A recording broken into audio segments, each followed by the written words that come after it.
Hey everyone, in this quick tutorial, I'll show you how to add AirDrop to your Mac's menu bar.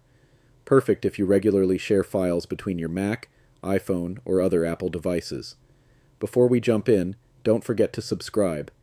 It really helps out and keeps the channel growing. Thanks.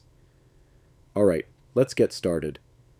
First, click the Apple icon in the top left corner of your screen and select System Settings.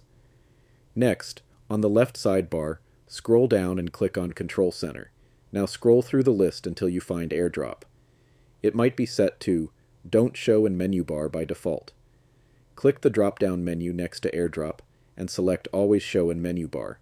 That's it. Look up in the top right corner of your screen. You should now see the AirDrop icon.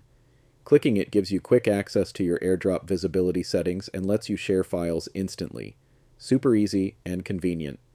If you found this helpful, hit that like button, leave a comment if you have any questions, and don't forget to subscribe for more simple Mac tutorials. See you in the next one.